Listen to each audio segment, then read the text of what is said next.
Okay, so champions, very good evening and welcome to JC Academy. My name is Sourabh Joneja and I'll be your faculty come mentor come guide come senior when it comes to clearing the UGC NET examination, that is the June attempt. Right, so as you can see and as you must have seen at the background, you can see that the objective is simple. We are here to do a quick revision through some one-liners, right? So this is a new series that we have started. The reason is that in the last few series we have already completed previous year questions and we've completed them year wise. So we've done PYQs from 2020 till 2025. We are here to discuss one question paper, that is December attempt of 2025. That I've already promised that we'll be taking it up towards the latter half of the month when the exact examination dates are out. Now, this series will be a collection of almost 300 one-liners. Objective is very simple. Now, I had this in mind that I should basically help you revise. Now, I had two ways in getting the revision done. One way was to go unit-wise.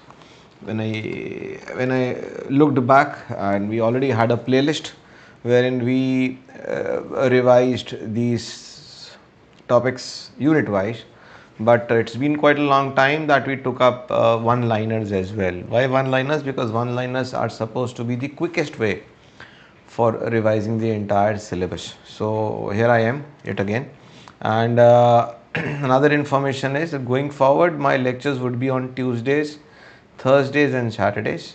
And if you're wondering why am I speaking in English, the reason is simple, that I wanted some change, and the series will be in English language.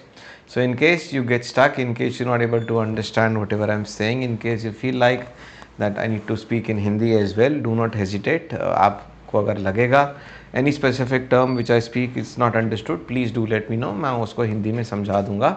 But majority of the times I'll stick to English language because a lot of South Indian students do have this complaint, okay sir, you don't teach in English and why don't you communicate in English? So that is the objective.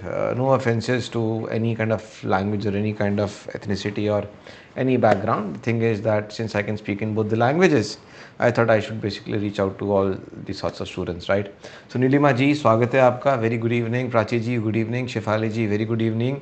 Imran ji, very good evening. So the objective is very simple. Now we will be starting off today. And this is going to be session number 1. The objective is to basically go through 300 different one-liners. Now the action plan is very simple. I will throw you with the questions. You will first have a look at the question, think of the answer, try to figure out the answer yourself. Then after that I will throw the options. So in today's entire session, you're going to be shown the question, and after a few seconds you will be thrown with the questions, you will be given the options, and then you'll have to think for the correct answer. So the objective is that for you to realize how much you can recall and how much you can revise, the moment you see the question, try to answer the question yourself. See whether you are able to recollect the exact answer. If not, then only take the help of the options. So this will only strengthen your learning. Okay, so give me a quick yes in case the agenda is clear, in case everything else is clear. Today I have 30 questions with me. We will be starting off in first session. If everything goes fine, we will increase the number of questions in the subsequent sessions. So that is the action plan, and today's objective for you is to crack 22 questions in case in case you wish to crack the NET examination. And in case you're willing to clear the JRF cutoff, you should try to get 24 out of 30 correct. So that is the action plan. Ruxana ji, very good evening. Give me a good thumbs up or a good to go or an okay report or something like this so that we can continue the session today. Kindly please give me a thumbs up or whatever you feel is comfortable at your end, so I can just start throwing the questions. Start shooting the questions rather. All good to go? Okay or a thumbs up is going to be really well. And also please do let me know if the audio video is good enough, if the audio is loud enough, video is clear enough, and there are no glitches as for the audio or the video quality is there. Everything is working fine. So please give me a quick yes. Thank you so much. Thank you so much, Ravi ji. That's it. Here is the first question. So try and answer this question now. So the question says the difference between true value and estimated value in sampling error is called what? Think about the answer first, and if you're not able to get the answer or recollect the answer, I'll throw the options. So this is the question. It says, what is the difference between true value and estimated value? So here are your options now. Is it relative error? Is it absolute error? Is it unbiased sampling error? Or is it biased sampling error? What would you call this?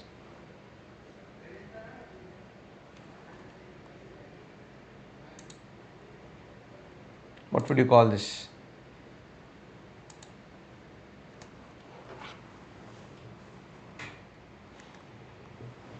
So we asked about the difference between the true value and the estimated value. Unbiased sampling error. So it is already said that these two values are discovered through sampling. So it obviously is a part of sampling error. Absolute error. Perfectly right, Roxana ji. Very good. So the answer is absolute error. Absolute basically is the difference between the actual value and what you basically are trying to estimate, right? So the absolute error is the correct answer.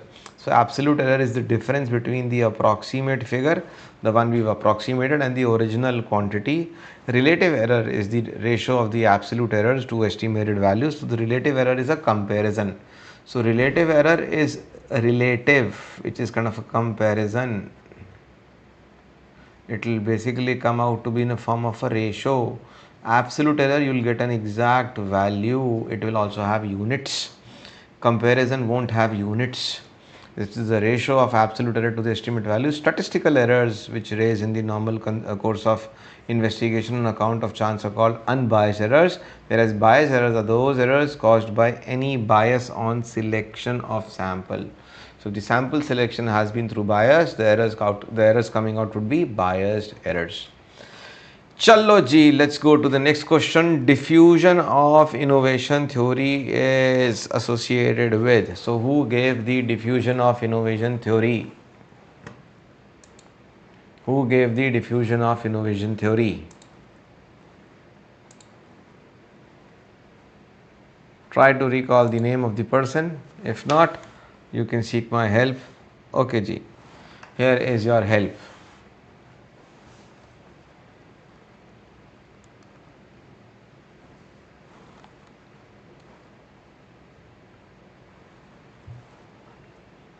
So this is what the diffusion of innovation theory and the diffusion of innovation curves looks like.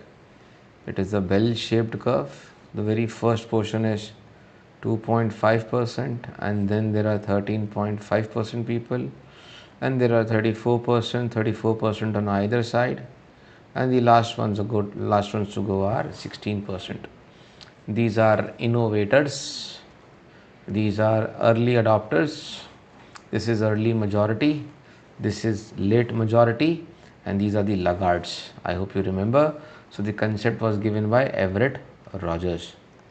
Very good, fantastic, very good. Chalo ji, let's move to the next question. The process of assigning numerals. Yes, so innovators, early adopters, early majority, late majority, and laggards. Very good. So the process of assigning numerals or other symbols to answers so that respondents can be put into a limited number of categories is known, categories or classes is known as what?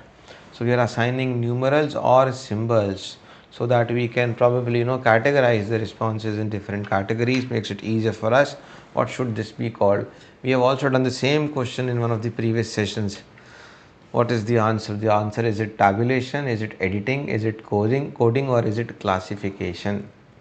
I think you already have the answer hidden in the question itself. The question says numerals or symbols. So numerals or symbols, this is the hint. So tell me the correct answer. What would be the correct answer for this particular question?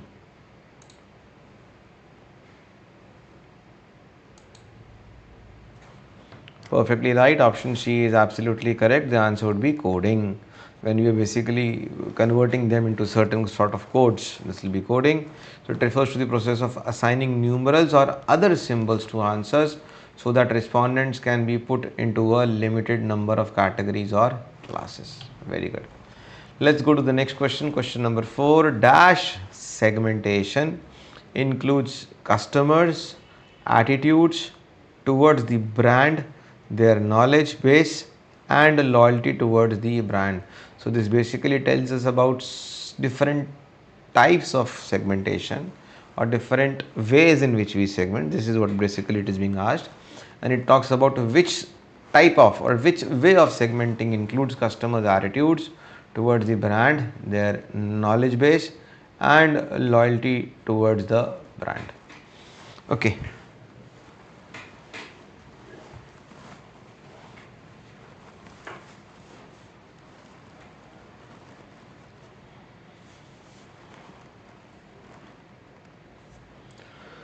Any ideas? Different types of segmentation: demographic, psychographic, behavioral. Anything coming in your mind? Okay. So demographic, psychographic, behavioral, geographic segmentation. So how we are having an attitude towards a brand is basically what is our behavior. So this is nothing but behavioral segmentation. Now see how much difficult the question becomes if I don't show you the options. If you are not able to recall these things on your own, this clearly means that you have to work a lot on conceptual level. Merely by going through the question then trying to pick the correct option just because it has been featured in some of the previous year questions is not your knowledge. It is basically based on your memory. So you need to first understand, are we able to answer the question based on your memory, or are we able to answer the question based on the knowledge that we have? So if the concept is there, if you're able to recall the exact term, only then you can say that you know the concept inside out. Elsewise, it is only your memory and you've been going through the questions over and over again. And the moment you will go in the examination, the moment you will appear for the exam, the moment you will see the questions, you will be shocked. Why? Because these questions will not be repeated. They will be fresh set of questions. And only those students who have conceptual knowledge will be able to grasp and answer such questions.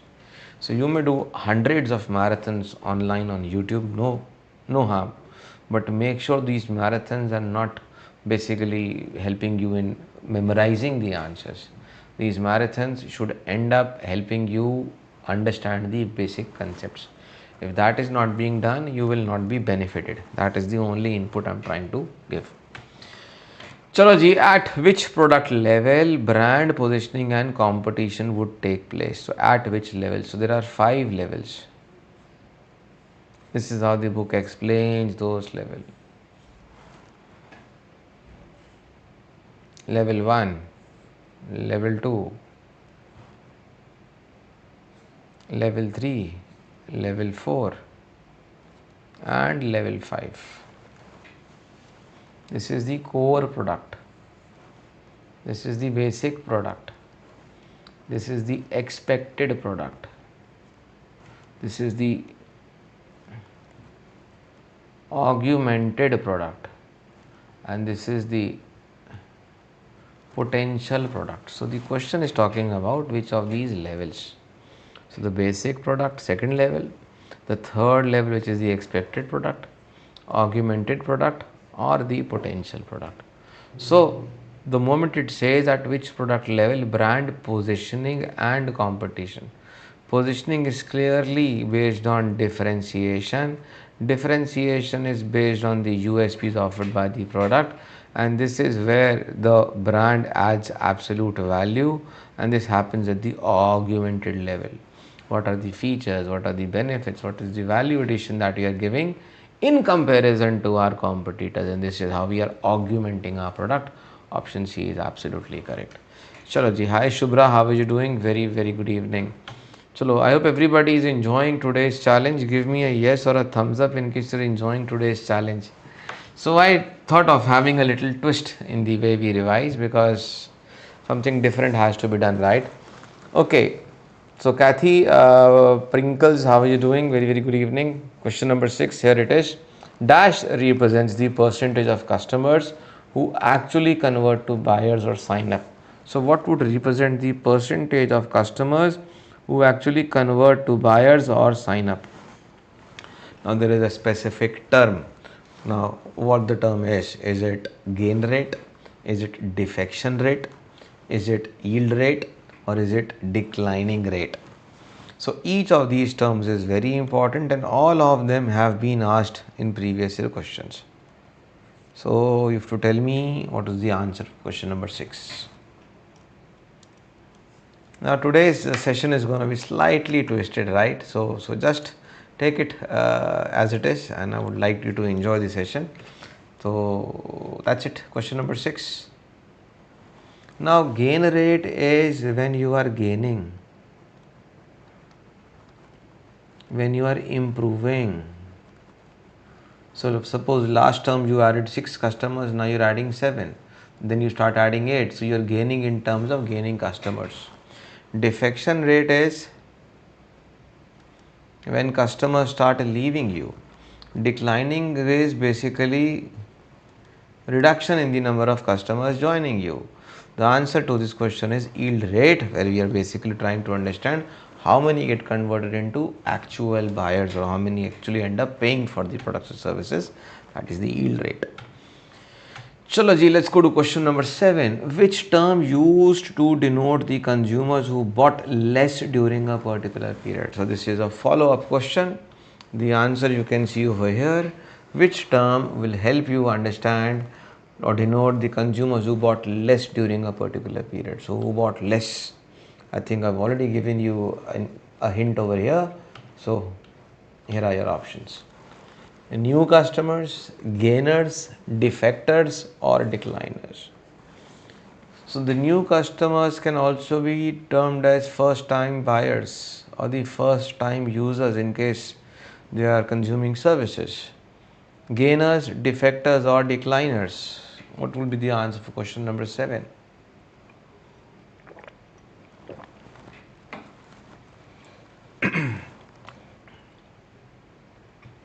Anybody who can tell me the answers? Defectors, no.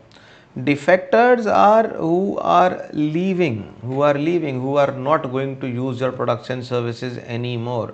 That is basically defection. Decliners is we are denoting the customers who bought less during a particular period. I just give you an example. Suppose for the month of May you consume 300 GB of data and you recharged with rupees 200. For the month of June, you ended up recharging only with 150 rupees and you are consuming only 150 GB data. So you are still a consumer. But in comparison to the previous period, you have bought less. You've consumed less. So the answer is decliners. So we are defectors will be who stopped using it. Decliners are the ones who will reduce their consumption, right? Chalo ji, let's go to the next question. Question number 8, here it is. Dash is the process of collecting, analyzing and reporting aggregate data about which pages of website visitor visits in which order. So basically it is pertaining to what? This question is pertaining to digital marketing. So the term that would come here is something related to digital marketing, right? So don't think about collecting, analyzing and reporting is something to do with marketing research. This question is to do with digital marketing, right? Here are your options: market basket analysis, data mining, click stream analysis, or data warehousing. An easy question if you start eliminating the other options, if you can tell me the correct answer.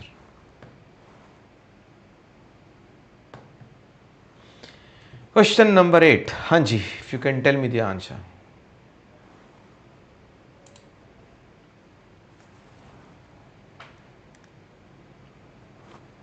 Yes, the correct answer is click stream analysis. Very good, Shefali ji. Very good, Ruxana ji. Very good. So, data mining is when you are trying to find correlated patterns in huge chunks of data. Data warehousing is basically storing big data. But we're talking about a process of collecting and analyzing.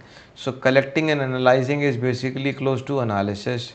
Now, you are basically talking about somebody visiting the different pages in a sequence. So, the sequence is a stream or a kind of a sequential way. So, it's a click stream analysis. Very good. Chalo ji, let's go to question number 9. CSM in relation to customer relationship management stands for what? So CRM is customer relationship management. This is what it is mentioned. So within CRM, we also do CSM. So what does CSM mean? Does it mean customer satisfaction measurement? Would it mean customer strategy management? Or will it be customer satisfaction management? Or would it mean customer supply management? So, customer relationship management aims at increasing the customer lifetime value, thereby building a stronger relation and a long term relation with the consumer. Is it? Yes. So, if the objective of CRM is to build a strong relationship with the consumer, your strategies should comprise of something like this. Something like this would be what? Something like this will basically talk about satisfaction first. Why? Only when the customer is satisfied, you are will be able to retain with yourself, right?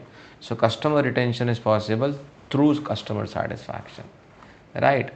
So customer satisfaction management or customer satisfaction measurement, you have to first measure.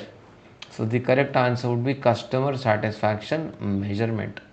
So thereby having various scoring models, you also do scoring, and then you do net promoter score and all those feedbacks. You basically ask them to give you a rating on a Likert scale or give you a rating and then feedback. So you basically kind of measuring customer satisfaction, right? So CSM is basically in relation to the customer relationship management, stands for customer satisfaction measurements. We are measuring the satisfaction levels of the consumers or the customers. Question number 10, let's have a look. Dash manages incoming data, organize. So it basically organizes it and provides way for the data to be modified or extracted by users or other programs. So is it the decision support system? Is it the database management system? Is it the data warehouse, or is it the transaction processing system? So over here the keyword is transaction. Data warehouse is more to do with storing the data. Decision support system is basically helping you to take decisions. So are we talking about decision making here? No. Are we talking about storing the data? No, we are more or less talking about managing the data. We are also talking about organizing it. So we are not only storing the data. Are we talking about the transactions? No, we are also not talking of. So we are basically talking about the management of the database. Therefore, the option would be answer B. No, it is not data mining. Data mining will be different. So see, we have to think ना. चलो जी आगे बढ़ते हैं. Let's go to the next question. Question number 11.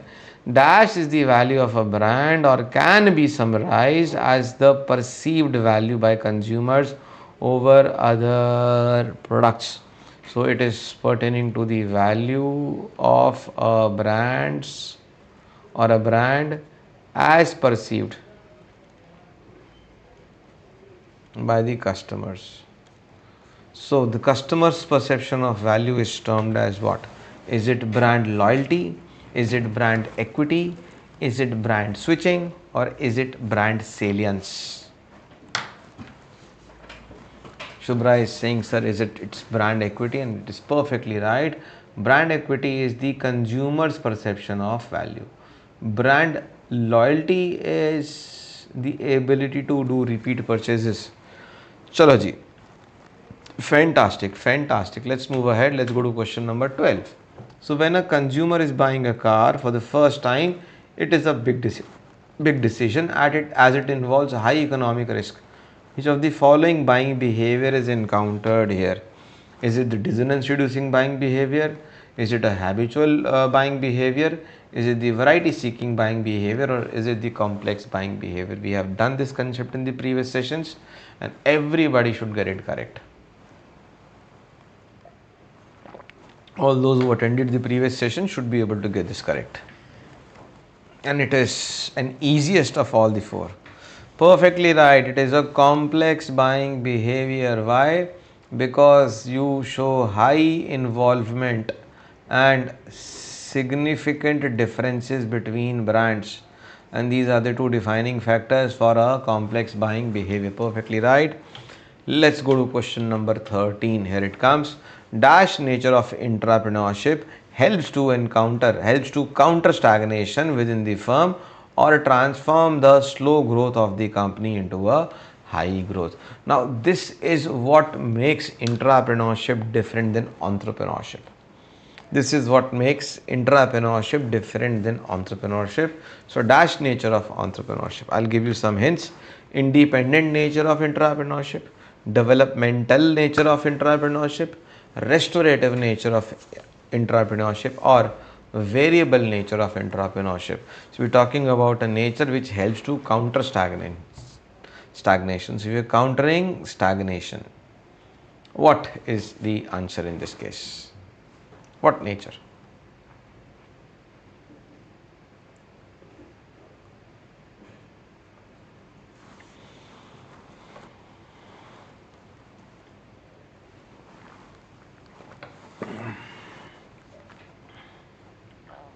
Yes, the answer is option C, restorative. Restorative is when the company urges you, when the company pushes you, when the company supports you to do innovation, right? So an entrepreneur is a person who basically acts like an entrepreneur, but he is doing it in the premises within the company. So it is restorative in nature, which means organizations end up encouraging the employees to practice entrepreneurial practices and principles, and because only when these kind of practices are encouraged, you will get to have more innovations, and this will basically help the companies grow. Chalo ji, let's go to question number 15. For data collection, now a researcher selects every 20th name on the list and every 15th house on one side of the street, and so on. So which sampling method is used by the researcher? Is it the quota sampling? Is it the systematic sampling? Is it stratified sampling? Or is it judgment sampling? So quota, systematic, stratified, or judgment. So stratified is basically when you sort of group the data on a certain premises. Judgment sampling is basis on your perception or your judgment. Quota is when you, okay, you already given the answer, perfectly right. So systematic sampling is when you're following a specific system, but I'll pick a sample after every 5 minutes. I'll pick a sample of every third or fourth or the fifth value that comes to me. I'll go and meet every 20th student who comes out of the office or out of the college. So I am taking a systematic approach towards sampling. Perfectly right. Let's go to question number 15.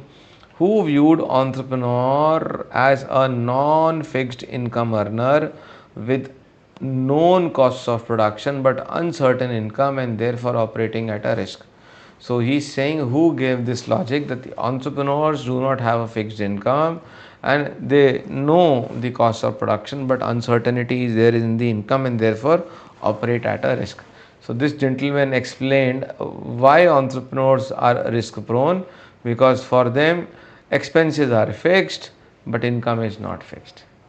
Who said so? Adam Smith, Richard Cantillon, Jean Baptiste Say, or Francis Walker. Option number 15.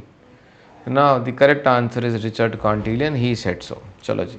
There is no debate. So the word entrepreneurship came from the French word entrepreneurial, which means to undertake.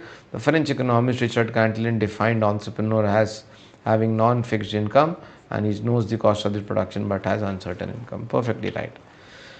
Question number 16. The most significantly valid research is which one? Is it is it experimental research? Is it observation research? Is it focus group research, or is it the survey research? Survey is picking up a sample and then trying to ask questions and then trying to analyze. Focus group is a limited number of people whom you basically do. Observation is strictly on the basis you observe, whereas experimental research is empirical, it is fact based, and therefore the answer is option A. Everybody gets it correct. Champions you are. Very good, Ruxana, Shubhra, Shefali ji, everybody, Prachi ji, very good, very good. Everybody is bang on.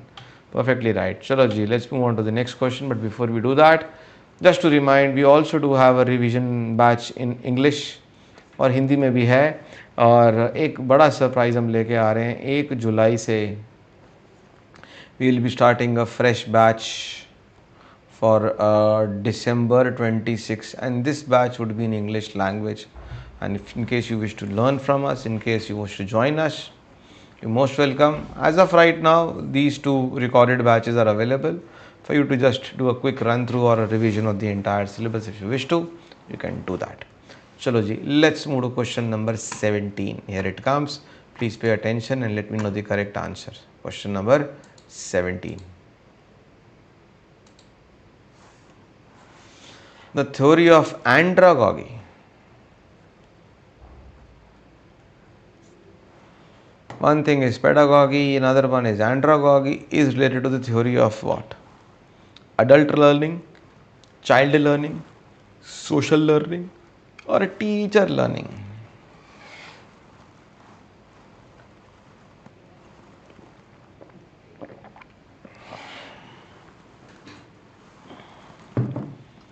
Okay, andragogy. So you must have heard of the terms like pediatric surgeon, pediatrician. So the ped or PAED or peda. So these are all related terms, right?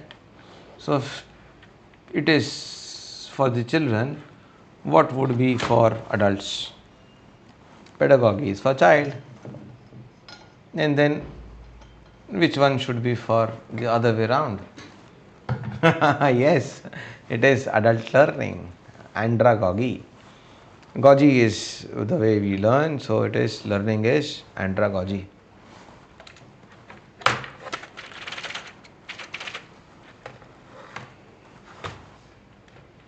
Chalo ji.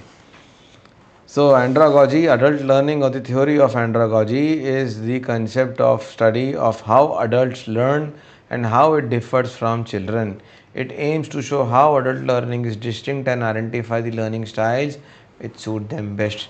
So what I am doing today, I am trying a different approach to andragogy today and that is why I have come up with different one-liners. And I am showing you the question and later on I am showing you the option. This is what I am trying. Chalo ji, question number 18 dash is the rigidity of a person's beliefs and his or her openness to other viewpoints. So rigidity in your belief. What would this trait be called? Machiavellianism, prejudice, dogmatism, or stereotype? Question number 18, please tell me.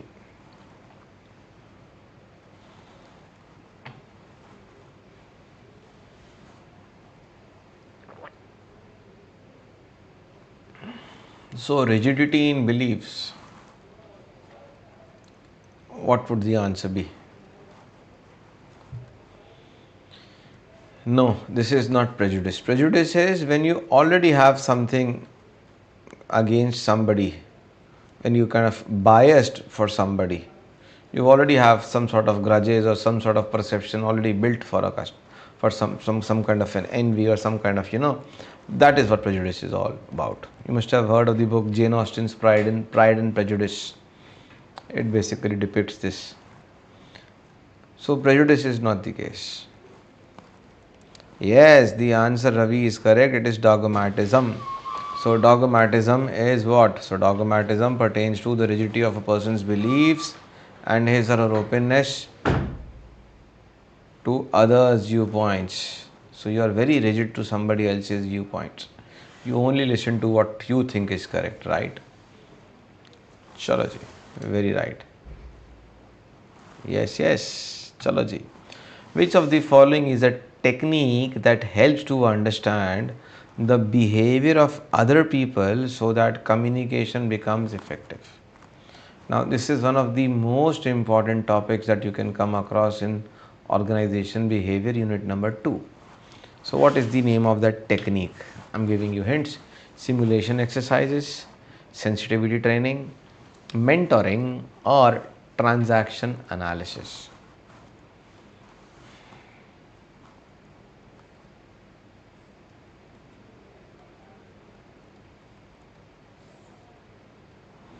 So, transaction analysis is nothing but to do more with didactic relationships, which means when two people communicate, how do we communicate, how do we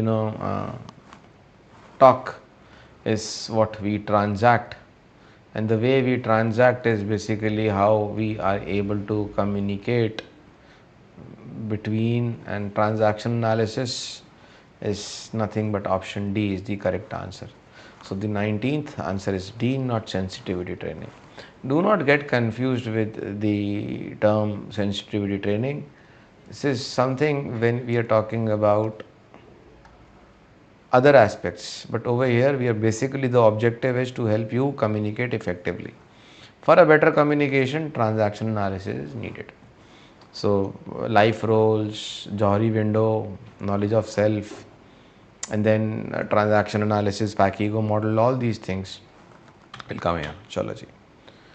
Chalo ji. Next question. Dash is how customers think of the brand under various purchase situations. So is how consumers think. Another word could be recall. Another word could be remember. So you can think of these words. So if you're able to think about a certain brand, if you can recall the name of the brand, if you can remember the brand name, all these attributes would be related to this particular term. Is it either brand image, or is it brand feelings? Is it brand position, or is it brand salience? Very good, Akan, AKAN, Akan, very good. I'm very proud of you. The answer is brand salience, absolutely correct. Salience is how well you're able to think about the brand, or you're able to recall the brand, or you're able to remember the brand's name. Perfectly right. So, salience is how customers think of the brand under various purchase situations. Very good. Chalo ji, what is brand position? It is the attempt of the part of the marketer to the brand to create a unique position in the mind of the consumer. That's how it is. Chalo ji, let's go to question number 21. Dash idea generation method focuses on developing new ideas when the individuals are unaware of the problem. So in one of the ideation techniques, we do not brief the individuals. So which is this particular method? Gordon method, checklist method, creative problem solving method, or brainstorming? So the challenge is, in this particular case, the individuals are not aware of the problem. So problem is not explained. The objective of idea generation is not explained. We just have ideas coming in. Is it the Gordon method? Is it the checklist method? You can have creative problem solving approach or the brainstorming approach. What could be the correct answer in this case? Question number 21, everybody.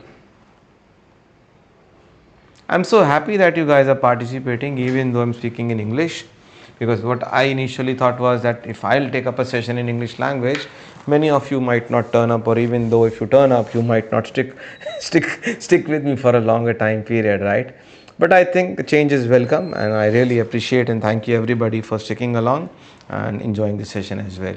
Yeah, okay. So the correct answer is Gordon method. Very good. Why Gordon method? Let's have a look. So what is Gordon method? It is a method in which it is used for development of new ideas when individuals do not have much of the clue about the problem they are facing. And it basically begins with the group members not knowing the exact nature of the problem, which ensures that the solution is not clouded by ideas which are preconceived and behavioral patterns. So basically this brings in a year of freshness. The idea should be completely new and fresh. That's how it is. Chalo ji, let's go to question number 22. Which of the following personality trait is defined by high levels of thoughtfulness, good impulse control, and goal directed behaviors? So, which of the following personality trait?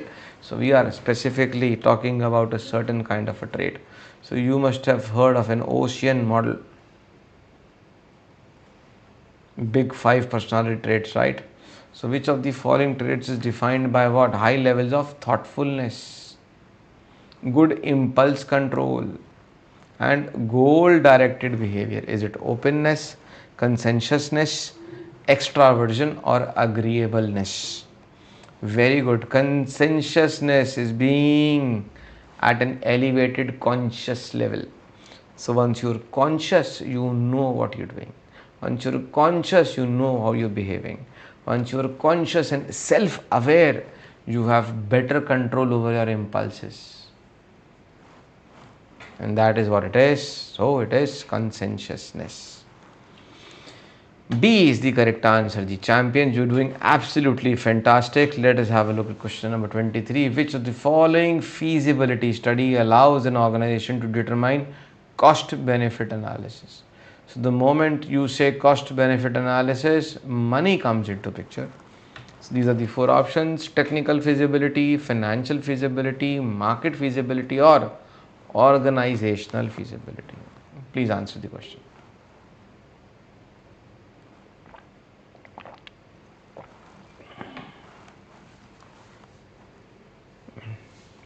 But we don't have CPM as an option, Shubhraji.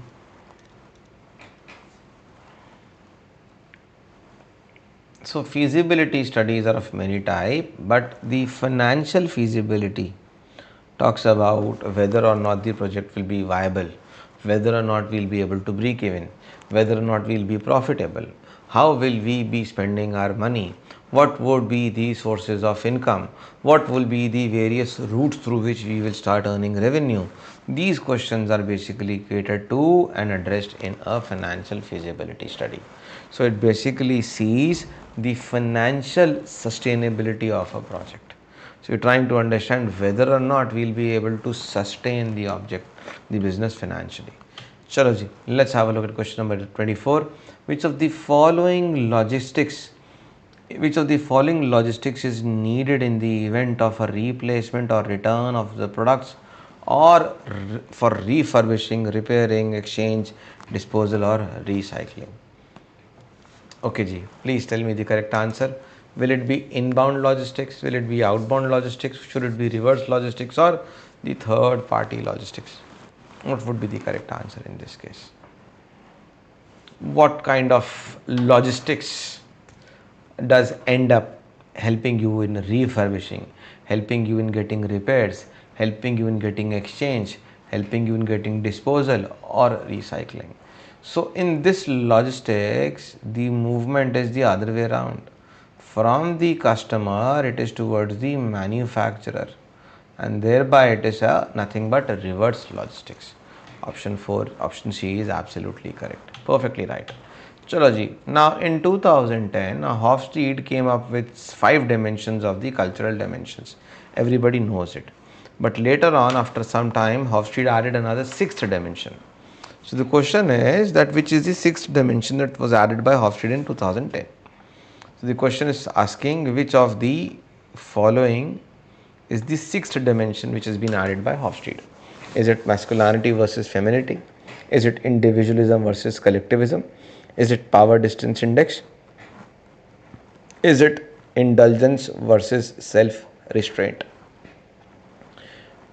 How much you are able to indulge or how much you are able to restrain? Now, Hofstede's cultural dimensions basically explain how a country's culture differs from another country. So that is what Hofstede's cultural dimension basically works. Absolutely correct. Now this is the new one, which basically talks about indulgence and self-restraint. So many countries, people are more indulgent. If you have a look at people of US, they're pretty much indulgent. Europeans are also sort of indulgent. Some people have more self-restraint and self-control. D is absolutely correct. Chalo ji. Let's move to question number 26. Which is a simple matrix that attributes consumer choice to information, attitude and behavioral issues.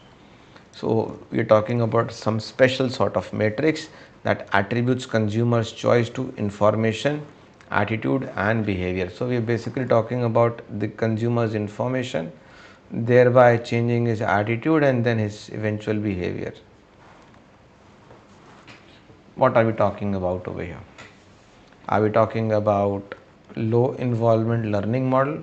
Are we talking about learn, feel, do hierarchy and learn level of message processing model, or product versus brand involvement model? This is an easy question if you dig deeper into it and if you try to get the answer. Level of message processing model. No G, no. C is not the correct answer. In fact, C is not the answer.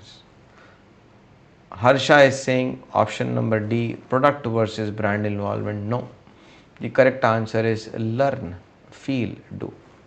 So, how do we get informed when we learn about the product? Attitude is nothing but how we get affected. So, the feel, affect will relate to moods, emotions, and then our attitude will come. So, it is more to do with feelings. How we act is reflected by our behavior. So now you get it. Okay, so B is the correct answer. Chalo ji, right?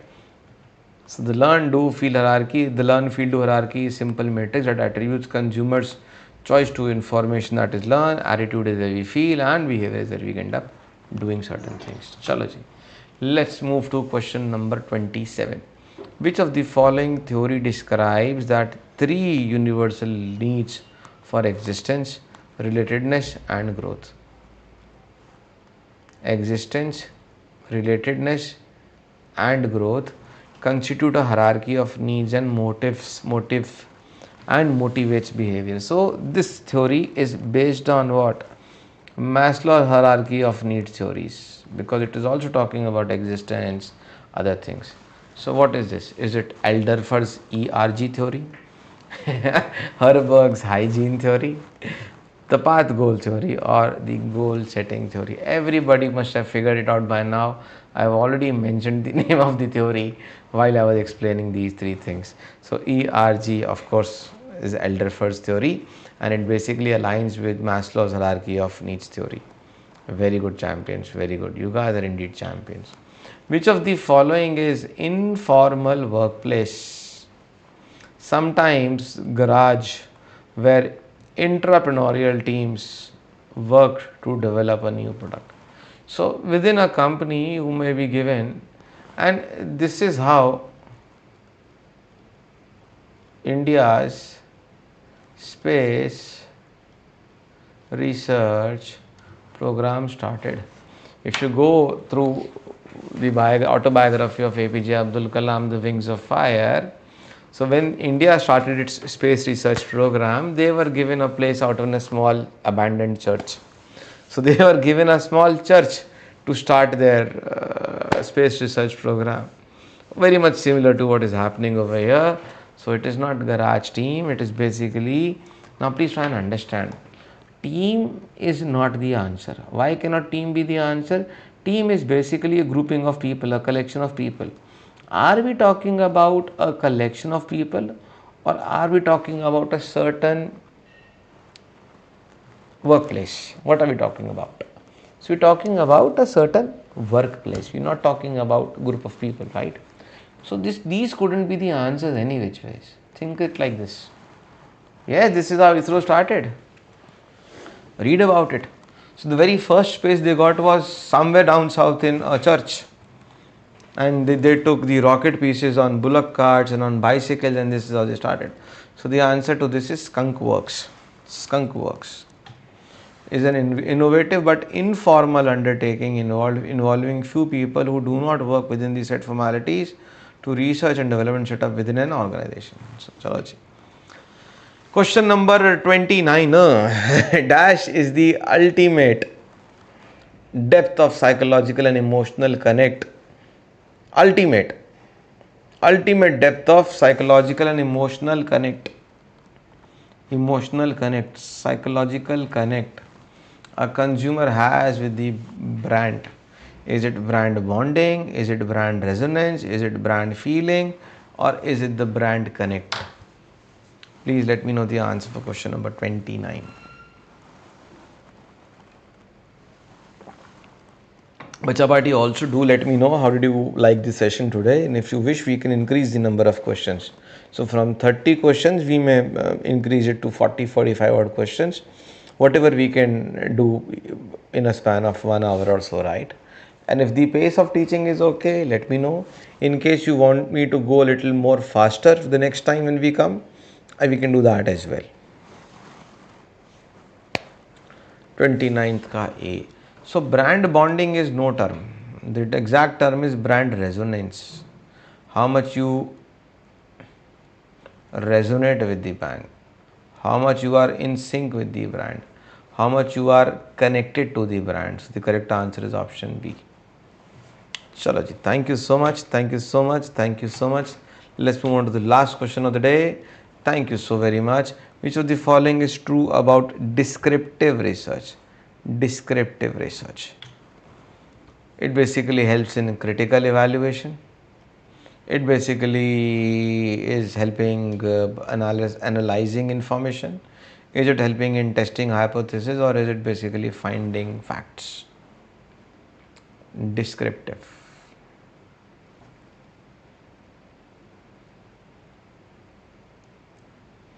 So the idea is that we will do 300 such questions, and my idea is that when you come in the class, try to figure out the answer yourself even before I show you the options, because that way you will be able to recall as much and you will be able to remember as much, and this is going to be very very helpful in the exam day, I'm telling you.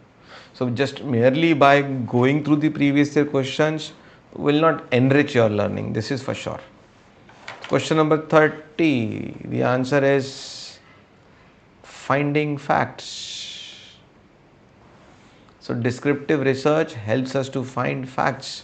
It focuses on discovering facts and is used to describe the behavior of sample populations, occurs in highly structured framework and concerns research questions, right? Analytical research focuses on analyzing the information, testing hypotheses and specifying critical evaluations. Now I would basically appreciate if you can share your scores in case you've been monitoring them. My next lecture would be on Saturday, that will be day after tomorrow. Will be at 4 p.m. for sure, and we will continue this form of learning. Objective is to help you learn, help you remember, help you recall and help you understand concepts better in an easy way, right? So without a lot of ho halla, without a lot of pomp and show, this is how I go. So please conduct an all India mock. The team is working on that, Akanksha. Very soon we'll be having an all India mock also. It will be 150 question all India mock followed by a detailed discussion as well. So Shifali scored 25 out of 30, that's really good. Shubhra is scoring 25 out of 30, that's really good. Very very good. Thank you so very much guys, it was wonderful having you here today.